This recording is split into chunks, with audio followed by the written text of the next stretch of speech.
to the cloud. This meeting is being recorded. Okay, so good morning.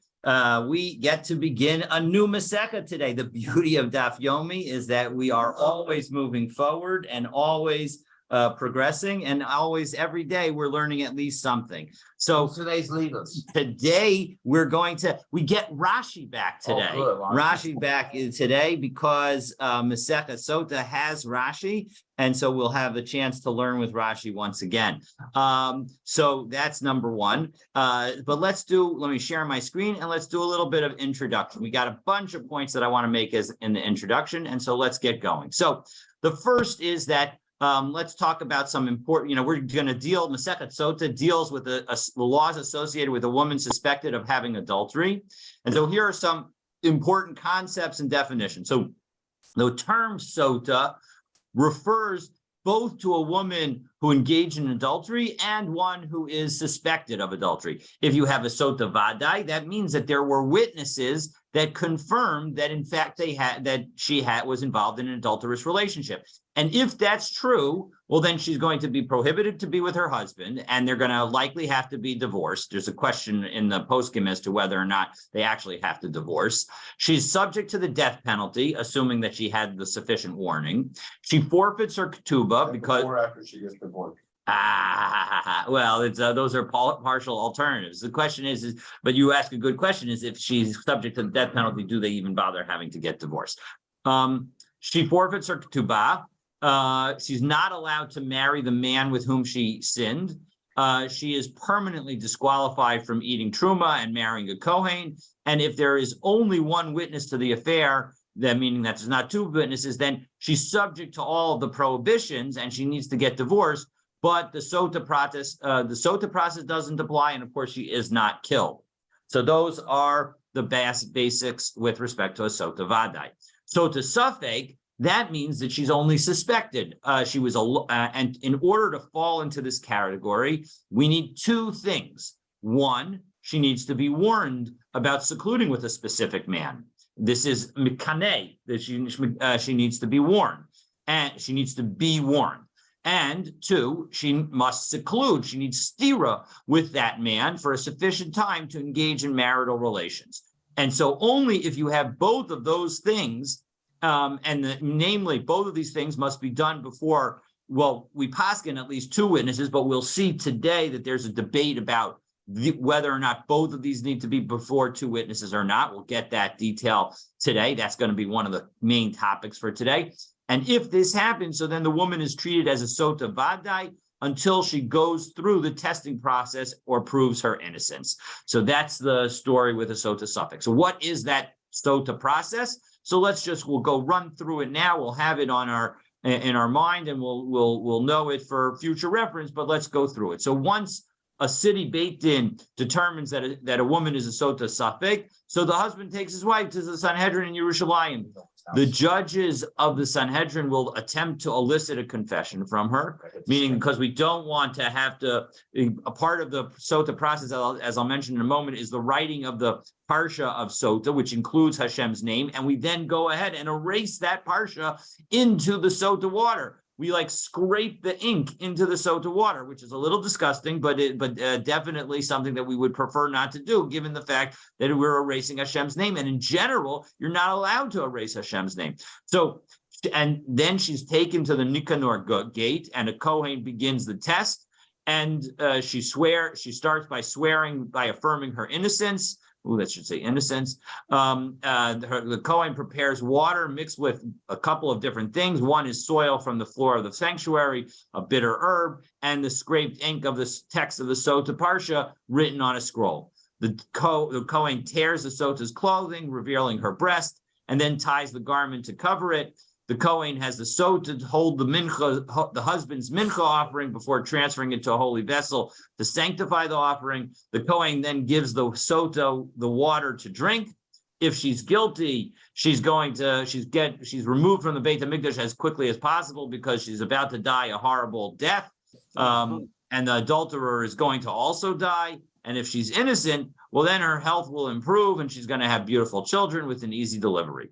So the Sotah can choose not to drink. She doesn't have to drink the water. We don't force her. But if she doesn't, then she's going to have to separate from her husband and get divorced without a ketubah. The husband also has to be involved here. The husband also has to want her to drink. And if he does not impose the test, and he warned her to not be with somebody, and she was with that person, then she and he need to get divorced, and he must pay her ketubah if he doesn't want her to drink. So the test, and finally, as we saw actually during the course of our learning of, I think it was Nazirut of Maseches Nazir that we saw this, might have been back in Nidarim, but the test does not work unless the husband is also pure.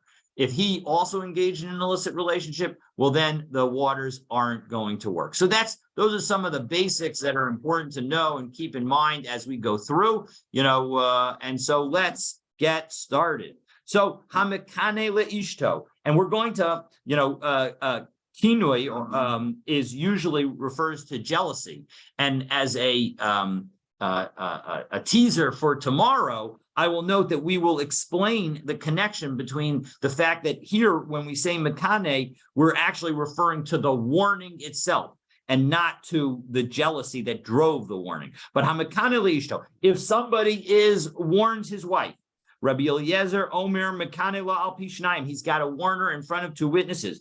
Umashka al pi eid echad o al pi atzmo. But when it comes to making her drink, if in fact he warned her in front of two witnesses, then even if he is the only one, even if there's only one witness to see her seclude, or even if the husband himself is the only witness to see her seclude, then he can force her to drink the waters. Rabbi Yeshua says, no, that is not the case.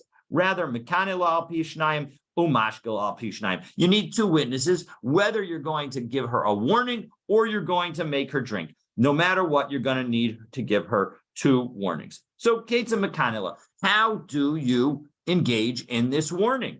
So, Omer la bivnei shnayim, if he says in front of her, in front of two people, al tadabri im ish ploni, please don't speak with this person, with John Doe. And what happens? The Dibra imo, and she speaks with him. Adayin hi muteres levesa. She's still allowed to go back to her house. And what does that mean, muteres levesa? So, yay, we get to go back to Rashi. So this Rashi is right opposite the third line of the Gemara, where it says Rabbi Yoshua. It says Adayin muteres levesa l'shamish imbala, in order to have marital relations. That's what we mean by returning to her house. Umuteres le'echol truma, and she's allowed to eat truma. And what's the situation with that? We'll keep our finger in Rashi. It says umuter b'truma im eshes kohen, if she is the wife of a kohen. So she doesn't have to effectively divorce her husband as a result of this. So niknasa imo leveit haseser. However, even though all that was warned is the husband said, don't speak with this person, that's enough that if she was alone in a place with that person, the shasa imo kedei tuma, and she was there long enough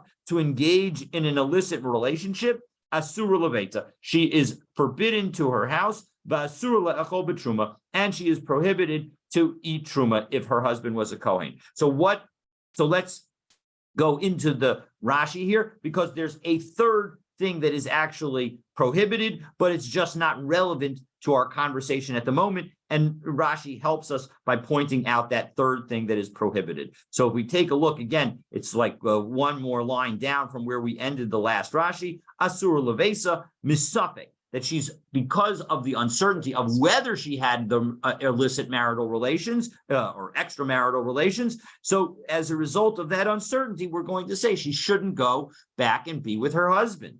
As we are going to learn, and you can see the citation, Daf Kaf Chet Amud Aleph, we're going to learn on Daf 28a, that Shlosha V'nitma Amurim B'Parsha. There are 3 times that the Parsha says V'nitma'a, that she has become Tamei. The Kina es Ishto, the Hinit Ma'a. For example, the first one is he warns his wife and she became Tamei. The Nistara, and they secluded the Hinit Ma'a. And takas isha, vinit ma'a, and instead of her husband, and she became tamei. So what do all three of these? So those are the three quotations. So echad shasur labal. One tells you that she's prohibited to go back to her husband. The echad shasur laboel. And one tells you that she's not allowed to she's not allowed to be with the person with whom she had the illicit affair. Im yamut bala, if her husband were to die, o yigarshena, even if her husband were to die or divorce her. Can't do both. Okay, the echad shasur latruma, and one is to tell us that she's prohibited to have truma. So the bottom line is that there are three prohibitions. We mentioned here the prohibition about the truma and the prohibition about being with her husband, because we're talking about the context of the husband's relationship with her. But there's a third prohibition, namely, she's not going to be allowed to be with the person with whom she had an affair.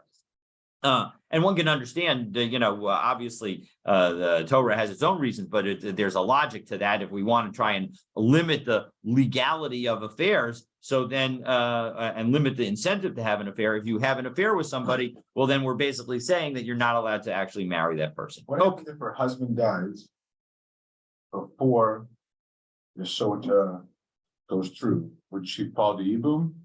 Excellent question. We are going to touch on that question, in fact, in this Mishnah. So an excellent question. So the imes, in fact, it's the next words. And what happens if the husband dies? Well, then choletzes velomis yabemes. These are the last 5 words of the Mishnah. So that she has to do chalitza, she's not allowed to do yibum. It's basically sort of like the situation where there's effectively in the process of divorce. And so as a result, there's required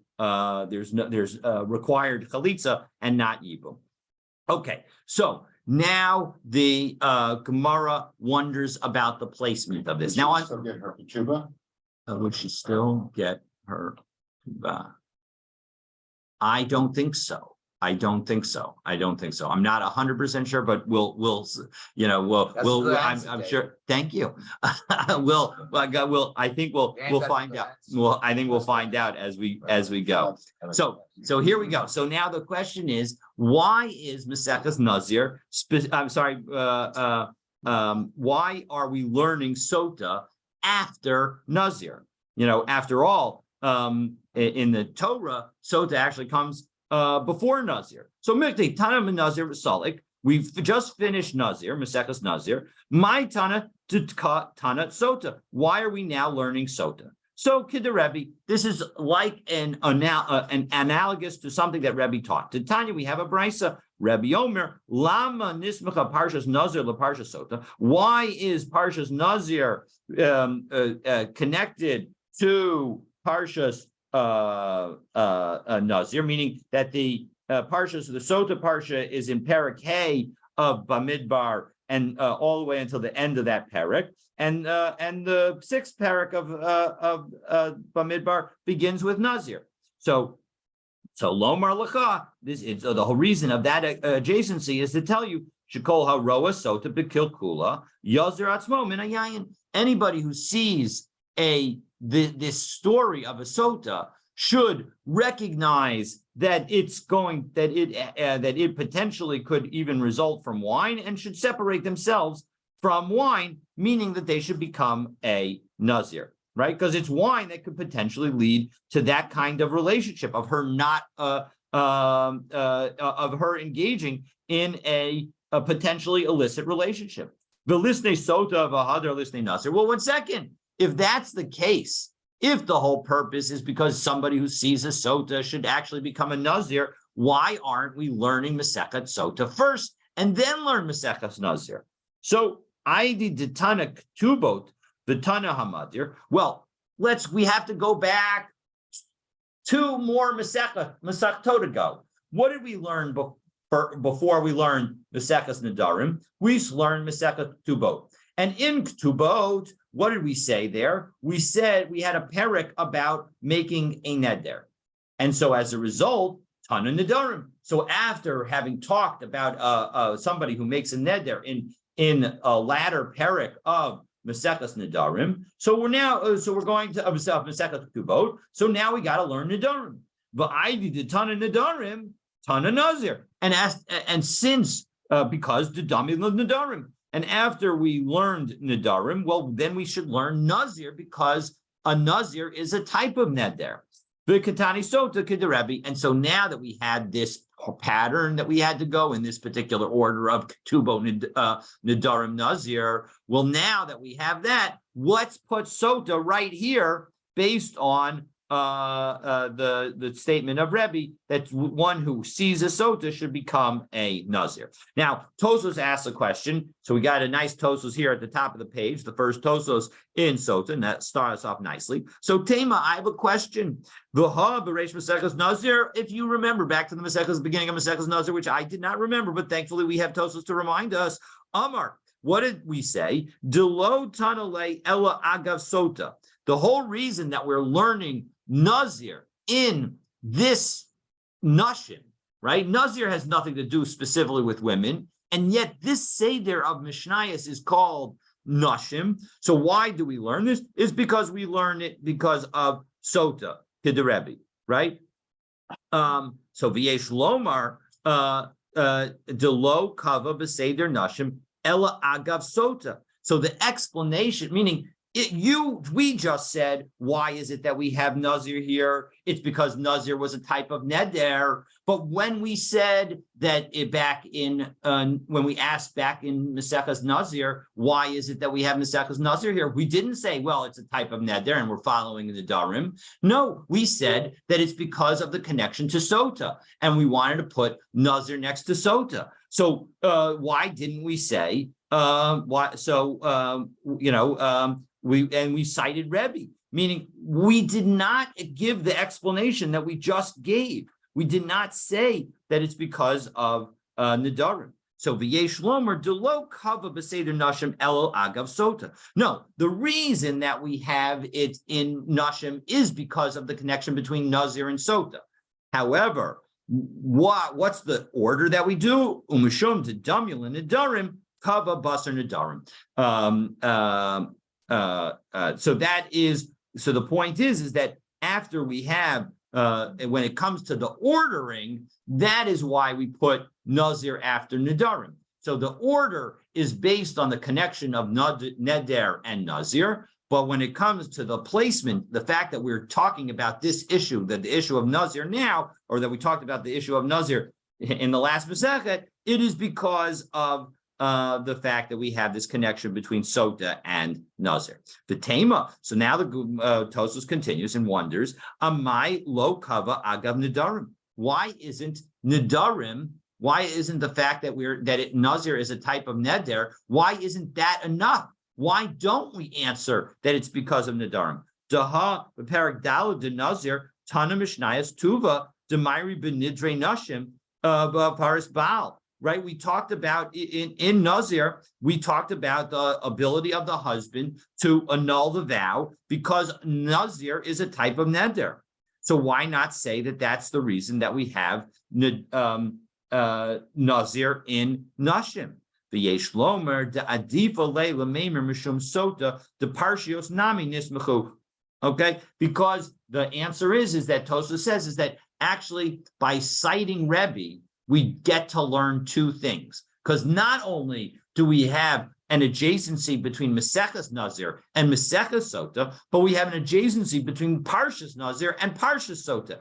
And so by citing Rebbe, we actually could answer both questions. We answer both why we have the smichut, why we have the connection between the two, the adjacency between the two in the Torah, and we have the answer between the regarding the adjacency here in the Gemara. So, okay, so now that we've done that, now the Gemara starts to analyze the language of our Mishnah. So, Hamikane, somebody who has warned, meaning it is a past tense. It is talking about something that has already happened. Well, sometimes when we learn that past tense implies diavad in lechatchila lo, meaning that it is only if the husband actually warned. But if the husband were to ask you, should I warn my wife?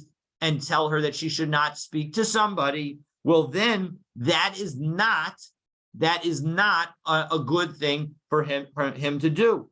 Kasavar Tana Didan, so our Tana thinks, Asr Likanot, it's forbidden to warn in the first place. You should not, in fact, warn. And we will see that, we'll come back around to that particular concept at the end of today's learning. So Amar of Shmuel Bar Yitzchak. So we turn on to the next issue. So Ki Hava Pasuk Reish Lakish B'Sotah. So again, another good introductory lesson, and this is the lesson that that Reish Lakish would teach when he taught the halachot of Sotah, when he taught the connection with Sotah. He would say Amar Hachi Ein Mizavgin Lo LaAdam Isha El Lafi Masav. When it comes to the heavens, pairing of a man and his wife, it's based on their activities. I mean, here the literal translation would be his activities, but clearly, as you will see, basically the point is we're going to match good and bad. Shenemar kilo yanuach shevet haresha al goral hatzadikim, that we're not going to put the rod of wickedness on the fortunes of the righteous, meaning the heavens don't want to match up a righteous person and a non-righteous person. So that's the statement. Now we're going to question it. First we're going to stay a further statement along those lines. So Amar Rabba Bar Chana, or a related statement, Amar Rabbi Yochanan, the Kashan Lazavgan Kikriyas Yamsuf, that the making of matches, the finding of a husband and wife that are appropriate for one another, that's as hard as it is to split the sea, to split the Yamsuf in the Jewish people's leaving of Egypt. How do I know that? Shenemar Elokim Moshiv Yechidim Baisa, that God's going to seat, God's going to put in together into a house people, individuals. So namely, that's the husband and wife. They're going to be brought into a house. And Motzi Asirim Bakosha wrote, and God takes out those who are imprisoned at the right moment. And Rashi explains, if we take a look first of the widest lines in Rashi, at the end of the line, Motzi Asirim Bakosha wrote, Hotzi Es Yisrael Mitzrayim B'chodesh Kasher, that Hashem took us out of Egypt in a good month. Well, that's a nice Daf Yomi coincidence, as this week have Pesach next week. So lo chama, not too hot. Lo tzina, not too cold. So makit, and what do we do in this pasuk? Makish zivug yechidim liyitzias Mizrayim. We connect the pairing of individuals, meaning the making of a couple into the Exodus from Egypt. So there you go, that it's as difficult for to try and create a good coupling as it is to take the Jewish people out of Egypt. Now, Ini, is this really so? 1 second. V'ha'amar Rav Yehuda Amar Rav Arbaim Yom Kodem Yitziras Havlad Bas Kol Yotzeis V'omeris Bas Ploni Leploni Bas Ploni Leploni Bias Ploni Leploni Sada Ploni Leploni. Well, 1 second.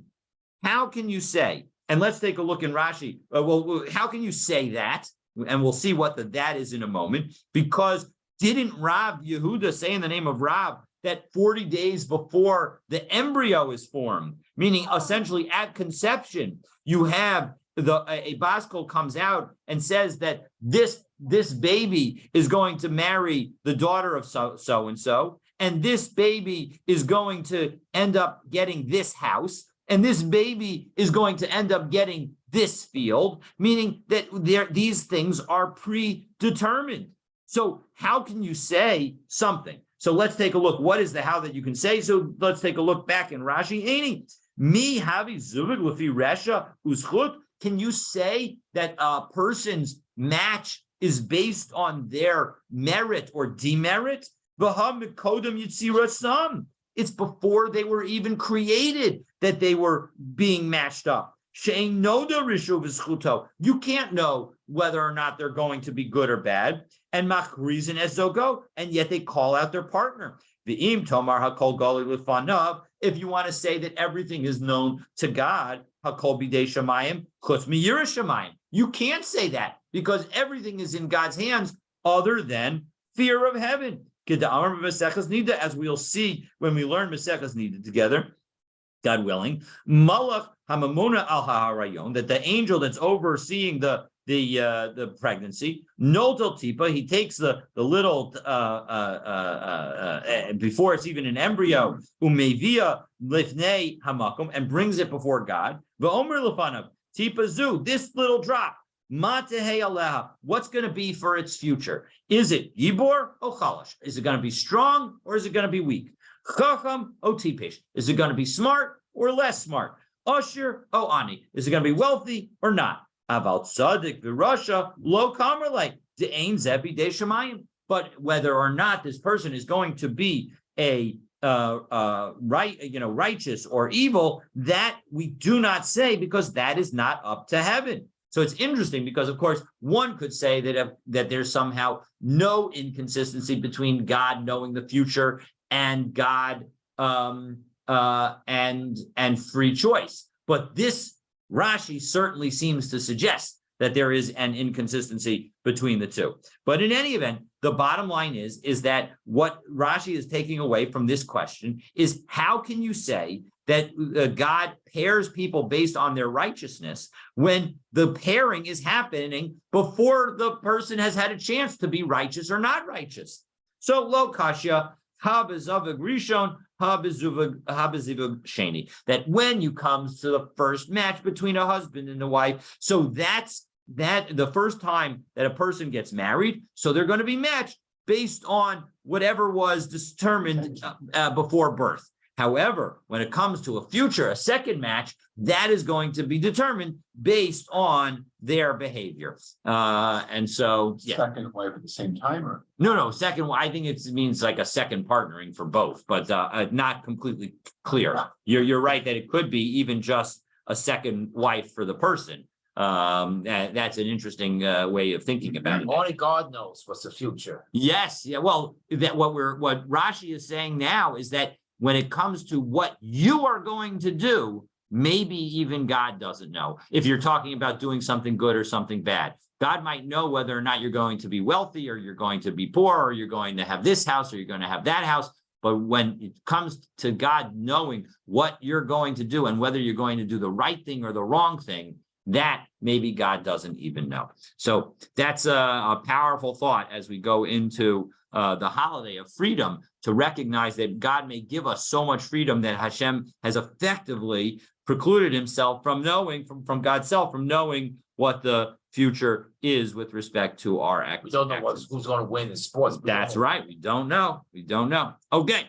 So Rabbi Eliezer Omer Mikane Law Al Pishnayim. So Rabbi Eliezer said that we need to have, we had in our Mishnah a disagreement about the number of witnesses needed regarding seclusion. So now the Gemara is going to turns to the number of witnesses of the actual act of adultery. So we focused on, Rabbi Eliezer was talking about the warning with 2 witnesses and the drinking of the water based on 1 witness, meaning a witness with respect to seclusion. But what about when it comes to adultery? So ad kan lo pligi ela bikino yostira. The argument that we have in our Mishnah is only about the number of witnesses needed to see the warning that the husband gives to the wife and the seclusion that the wife has with the person about whom she was warned. Aval betuma, when it comes to the concept of tuma and her actually having an illicit relationship, Eid echad mehemen, even 1 witness is believed. Utzanan nami, and we actually have a Mishnah that teaches that. Eid echad omer ani ra'iti shenitmeit. One witness says that I saw this woman become defiled, meaning I saw her have an illicit affair. Lo haisa shosa, then she's not allowed to drink. Meaning the drinking of the Sotah waters, one of the main topics of our Masechah, it only applies if there is uncertainty. If there is certainty, and even 1 witness can give us that level of certainty, well, that is going to not let her drink. How do I know that in this context 1 witness is believed? After all, we generally have a principle in the Torah that you need two witnesses, and one witness is not sufficient. So the Tana Rabbanim, we have a brisa, the aid ain ba. In the context, in Parak Hey Pasuk Yud Gimel, the Torah says that there was no witness about her. And when we say that there was no witness, that is actually referring to two witnesses. Well, how do I know that the word aid, after all, the word aid is singular? Maybe aid means that there was not even one witness. How do I know that it's really referring to two witnesses? Maybe, one second, maybe it really is only one witness. No, Talmud Lomer, the Torah says in a different context, that over in Dvarim, when it comes to testimony generally, lo yukum eid echad beish, that one witness shall not work against in testimony. Well, mashma shenamar lo yukum eid beish. The Torah could have just said that a witness with a man doesn't work. Why the emphasis on echad? Wouldn't I already know that aid is one? Also good for Pesach. Who knows one? Oh, who knows one? Okay. Okay.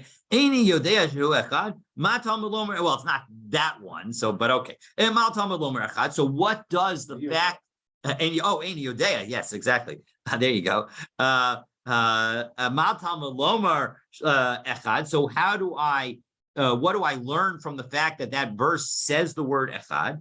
Zeh bana'av. This creates an overall structure for the Torah that kol makom shenemar aid, anywhere where we have the word aid alone, and we don't have the word echad as well, hare kan shnayim. We are really talking about two witnesses. Ad sheyifra l'chakasav echad. So only where the pasuk tells us that it's one witness, then we'll know it's one witness. But if we just say witness, then really what we mean is two witnesses. And so as a result, when we say that there were not a witness of her seclusion, we mean of her affair, rather, we mean that there was in fact one witness. And so one witness would be enough. And So- in this case, to say that she's truma is not just to say she's secluded, you have to actually witness the act. Yes, that's correct. That's what we're talking about, witnessing the act. But okay, so now what we're about to do is we're about to try to undo this whole supposition. So with that, what we just learned was a brisa, was a brisa that teaches us that when it refers to witness in connection with Sotah, it means that there were not two witnesses, and one witness watching her and seeing it is sufficient to cause her to have to separate from her husband, and we will believe him. We just won't kill her for it. So, but now we're going to ask the question: do we really need this other pasuk? Right? How did we determine that the reference to aid in connection with Sotah meant two witnesses? It was because of the word echad in connection with testimony generally in Dvarim. And so now we're going to challenge that and say, maybe we don't need that drasha. Maybe we don't need that binyan av. Maybe we could have figured it out on our own, focusing on this pasuk. And I will get you to the end. The end is that we are not going to be successful in doing that. So we are going to need it. But knowing where we're going and what we're trying to do will help you understand this, because otherwise it is very, very complicated. So let's take a look and let's go through it together. So the Torah said, "Trey leispa," that there are not two witnesses. Elachad, but so there's only one. V'hilon is pasa, and then what did the pasuk? How did the pasuk end? The pasuk ends in connection with Sotah. It says that she was not forced. So the fact that she was not forced, why did it say that? It's qualifying it because it must be that when there was one witness, the witness was seeing that she was not forced, and therefore asura, therefore she's prohibited. Because if in fact the woman was forced and raped, then she would not be prohibited to her husband, unless, of course, her husband was a Kohen, but that's a separate category completely. So what do we see? Ella Taima Dixiv, Lo Yakum Eid Echad B'ish. The whole reason that we were able to do all this is because we said we had this learning, this lesson from Dvarim, where it said Echad in connection with testimony. Halav Hachi, without this, Hava Amina, Eid Sotah Chadhu. I would have thought that when we said that there was not any witness by a Sotah, it meant not even a single witness, right? But the afilu chad leka. But 1 second, if you're saying that there wasn't even one witness, elabamai mitzara. Why would you then say, again, the ending of that pasuk, of the hilonis pasuk, of the fact that she was not forced, implies a prohibition in this context, even though there was not a witness. And if you say that there was not even one witness, well, why would we end in the pasuk in a manner that suggests that she's actually becoming forbidden? If there's not one witness or two witnesses, what's the basis to say that she would be forbidden? Well, it's threat. No, maybe we wouldn't actually require a pasuk to tell us that even without any witnesses, that she would be forbidden. Because salka daita chamina, I might have thought, aid ain ba, right? When we say that there's not a witness about her, ain neman ba, I would say, no, it means that a single witness, we're going to change the meaning. It doesn't mean that there was not a witness there. It means that a single witness would not be believed for her. So when we say that she's forbidden, we're saying that the single witness, because otherwise we would say that the single witness that we're referencing would not be believed. And that's why we need to specifically say it. So, ein neman ba. 1 second. If you're telling me that the single witness is not going to be believed in this context, why do you need to tell me that at all? We have that context throughout the Torah. Throughout the Torah, we know that when you have two witnesses, the witnesses are believed. When you have one witness, the one witness is not believed. Ve'elamai boy, what's the point of it? You're trying to tell me that until there are two witnesses, you're not going to believe it? Lishta kramina. Don't have the pasuk tell us anything. Da'asya davar mimamon. We have a gzeira shava that connects the word davar in two different places in Dvarim. One deals with immorality in Parakab Daled Pasuk Aleph, and one deals with witnesses with respect to monetary matters. And since we have this gzeira shava of the word davar in the two places, we know that anytime that you have two witnesses, they're believed, and anytime you have one witness, they're not believed. So va'ana yadana, and I would know that in connection with one witness, in connection with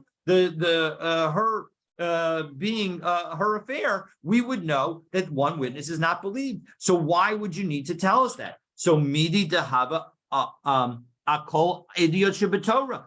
It's just like every other testimony in the Torah. So it's no, we would potentially need, and again, this is all a supposition as part of our question. The supposition is the fact that maybe our verse is actually telling us something negative about one witness.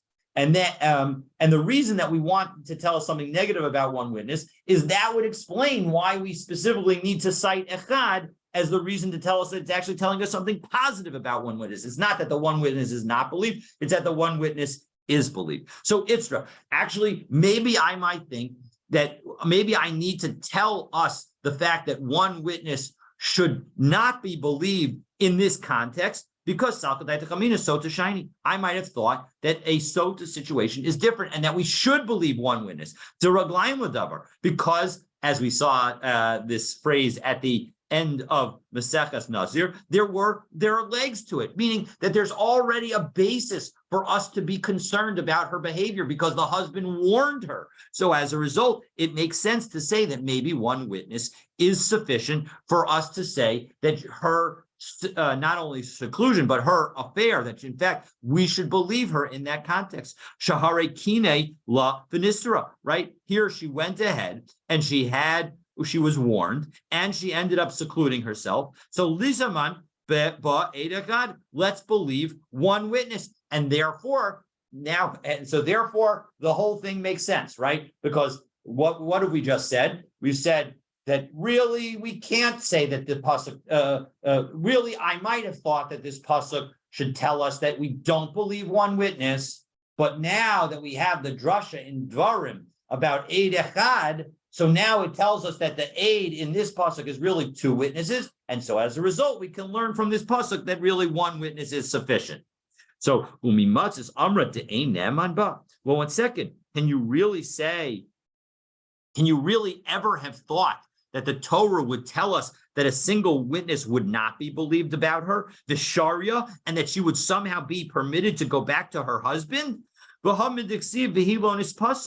we have the end of that pasuk that specifically references the fact that she was not raped, and therefore that she is somehow going to be prohibited. Miklal to asura, that implies that she is prohibited. So how could you try to interpret this verse to tell us that one witness would cause her not to be prohibited? The pasuk itself seems to say she's prohibited. So Itzrich, no, we'll interpret those last words in a different manner. Rather, maybe that the betray nami he pasa. Maybe when it comes to the fact that she is not going to be that she's not going to have be in the category of being tameh is only if there are two witnesses and she was not forced. So, and you need both concepts, two witnesses and not forced. And only in that situation is that going to result in her being prohibited. So Kamash Milan. So as a result, no, that's why the Torah would want to tell us that if even a single witness is not going to result in a problem. And therefore, we're going to actually learn from a single witness in Dvarim to tell us that actually this is talking about there not being two witnesses, but one witness is sufficient. So just to go over what we did, right? First, we have a general witness of we believe two witnesses, but not one. Here, because the husband was suspicious, maybe one would be sufficient. So as a result, there's reason to think that when the verse says there was no witness, maybe it means even one witness. And although the end of the verse mentions that she had not been forced, which implies that she's forbidden, we could understand that clause as modifying when there are two witnesses. So as a result, the brisa that we started with is actually what we need in the end. We really do need to have this pasuk of Eid Echad in Dvarim to tell us that when we say Eid here in the context of Sotah, we mean two witnesses, and therefore we mean that we believe a single witness. So that is a very long and convoluted thing that we've gone through, but I wanted to sort of build it up, and hopefully that was somewhat comprehensible. So, all right, so now Rabbi Yoshua, so we go into the next piece, and the Gemara explores the debate between Rabbi Yoshua and Rabbi Eliezer. Rabbi Yoshua said that you need two witnesses to seclusion. Rabbi Eliezer said, no, even one witness is sufficient. So let's take a look. So my time at the Rabbi Eliezer, Rabbi Yoshua, excuse me, what's the reasoning of Rabbi Yoshua? So Amar Krab Ba, the pasuk says about her. Ba v'lo b'kinoi. It means about her, the fact that they were testifying that she actually defiled, and we need two witnesses, but not about the warning, meaning that the warning doesn't need two witnesses. Ba v'lo b'stira, her, but not about the seclusion. So that's why when it comes to both of those things, Rabbi Yoshua says that you need to have two witnesses, meaning that we might have thought that there was no witness. So when there's no witness, I'm sorry, right? Ba is saying, what did we just learn? We just learned that a single witness is sufficient. I apologize. I got myself a little confused. We just learned that a single witness is sufficient when it comes to actually seeing the affair and seeing the marital relations, the extramarital relations. And so I might have thought that that would also work with respect to the warning and to the seclusion. So the pasuk by referencing specifically ba, her, that tells us her, but not about the warning, but not about the seclusion, meaning both the seclusion and the warning need to have two witnesses. So what is Okay, I'm sorry, screen scrolled too fast. So, Rebbe Eliezer Omer, and what about Rebbe Eliezer? What would he say? He would say, "Ba v'lo b'kinoi," her, but not the warning. Meaning, you need two witnesses with respect to the warning, but the seclusion, one witness is sufficient. Ve'ema ba v'lo b'stira. Well, why do you say that the ba comes to exclude the kinoi and saying that the kinoi, the warning, needs two witnesses? Why not say that the stira needs two witnesses? So stira itkashal tuma. No, we have a connection between stira and tuma. Diksiv v'nistera v'hi nitma. We have this connection in the pasuk where their words are essentially adjacent, and so as a result, or they're certainly in the same verse, and so the fact that we talk about secluded and defiled in the same pasuk, so that shows that in fact they both can require only one witness is sufficient. Well, kinoi nami it kishul tuma. Well, one second, warning also has a connection to tuma, and so diksiv in the next pasuk it says v'kinei es ishto v'hi nitma. That in fact that he was warned and his wife and he became defiled. So we see that there's also a warning and a reference. V'him mi'et rachman haba. So what? In which case? Well, then why did we have the exclusion? So and so the exclusion must be about the warning and not about the seclusion. Well, one second, Umar Reis. Why do you say that you're applying the exclusion to the warning and not to the seclusion? So, mistabra stira adifa. Well, it makes more sense to apply the exclusion to the stira because that's the one that's more strict. Meaning, believing a single witness in connection with the stira is going to be more strict. Shekain osarta betuma, because it's going to forbid the woman kituma, like in connection with tuma. So ada rabba kinuyada, but you can make the exact opposite argument and say that the warning is more important. Shekain ikar gorimla. The warning is the beginning of the whole process, and that's the start. The ilav stira. Well, without the seclusion, kinoi miika. If is there any validity to the warning? Meaning, who cares about the warning if there's no seclusion? But you could say the exact opposite. The Gemara responds, "V'ilav kinoi stira mayahani." Well, one second, without a warning, what does the seclusion accomplish? Nothing. So afiluhach is stira diva. All right, yeah. Nonetheless, we've gone through it all, but back and forth. But the bottom line is that it makes more sense to say that a one witness would be okay with respect to seclusion. That is the first step of her process of becoming tamei, meaning the first step of engaging in an extramarital affair is to be secluded with the person with whom you're having the extramarital affair.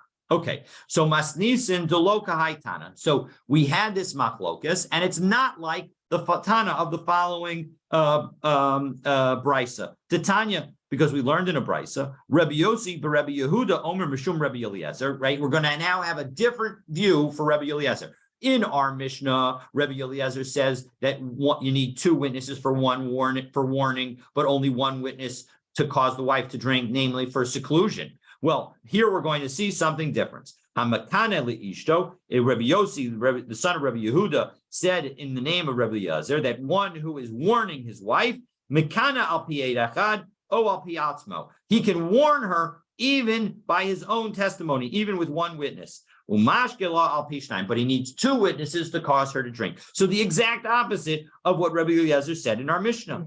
And Heshiva Chachamim, the Chachamim responded, L'divrei Rabbi Yossi, but Rabbi Yehuda ain't l'davar so. Well, according to the words of Rabbi Yossi, the son of Rabbi Yehuda, there's no end to it. Meaning, everybody's going to be able to cause problems, as how we're going to understand it. The Gemara is going to explain that in a moment, but we'll see that that's what it means. So my time of the Rabbi Yossi, Rabbi Yehuda, what's the reasoning of Rabbi Yossi, the son of Rabbi Yehuda? Why does he focus on saying that you need two witnesses for the seclusion and only one witness for this for the warning? So Amar Kra, but again, we have this pasuk that says but below b'stira. The fact is that you need one witness is going to be believed about her being defiled, but not about seclusion. Seclusion requires two witnesses. Ve'ema ba v'lo b'kinoi. Well, one second, why not say that it means that the exclusion is not about the seclusion? I'm sorry, the exclusion is not about the seclusion, but say it's about the warning.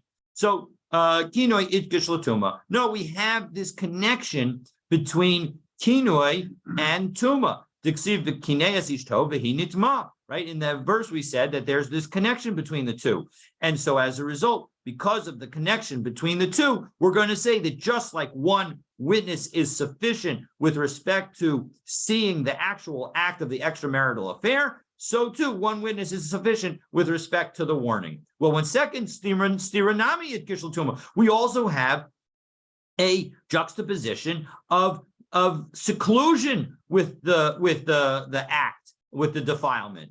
In the prior verse, it said that she became secluded and was defiled. No, so hahu lakamashir stira kadei tuma hu de'asa. No, that comes to teach us something else. We need that juxtaposition to tell us how long does the woman need to be secluded for before we are going to say that she is going to be a sotah, not a sotah vadai, but a sotah suffix. So so as a result, that is why Rabbi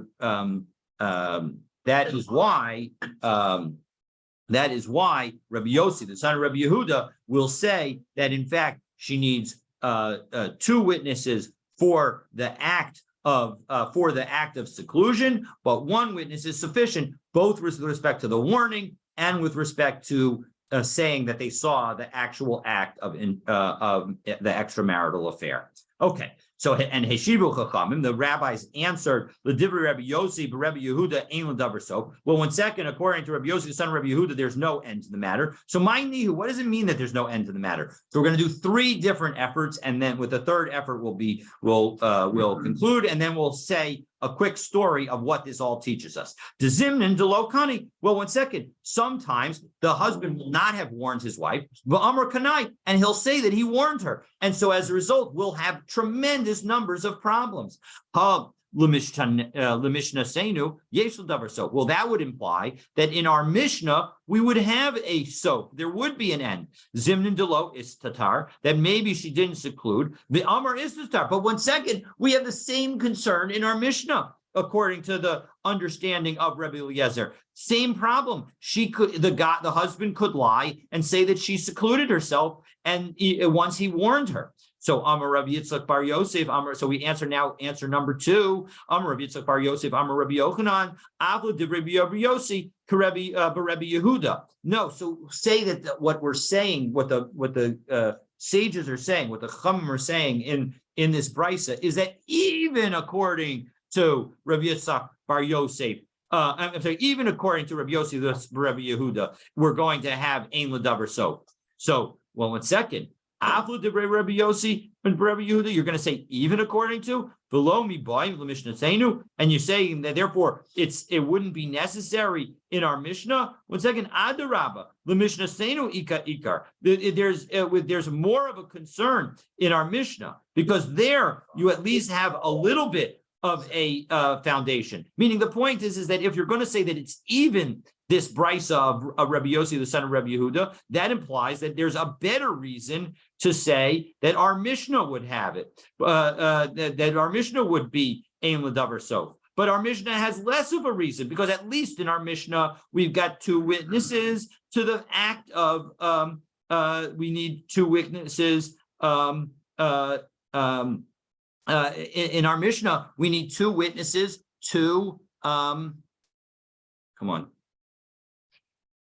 at least in our Mishnah, we need 2 witnesses to, according to Rabbi Eliezer, we need 2 witnesses to the warning. And so as a result, there's a basis, more of a basis to say that there was something that the husband actually saw something. But here, when you say that the husband didn't, that even the husband's testimony of the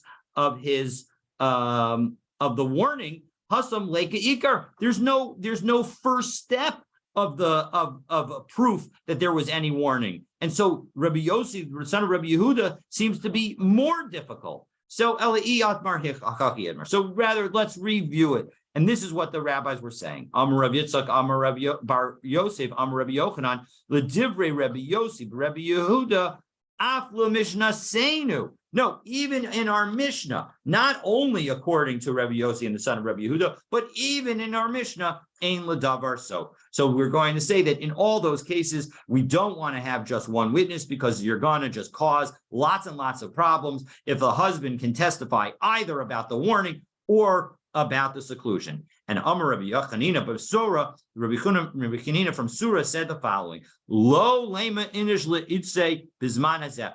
Today, when we don't have any kind of sota possibility, a husband should never say to his wife, Lo tisatre bahade ploni. Don't be alone with this person, because Dilma Kaimalan, Rabbi Yossi, Rabbi Yehuda. Maybe we actually hold like Rabbi Yossi, the son of Rabbi Yehuda, Damar Kinu al Piyatzmo, that even a warning by himself is sufficient. Umistatra, and now she's going to seclude herself, and she'll be, and somebody will see it. Veleka ha'idna me sota lemivadka, and there's no way to check her because we don't have those sota waters. V'ka'asar al ilave isura dila'olam, and the result will be that the husband will be and wife will be prohibited to one another forever. So the bottom line is we got to be very careful with what we say to our spouses, and so. May we take that lesson to heart, and hopefully that will help us have stronger relationships. And in any event, as I said at the beginning, we said that the word kinui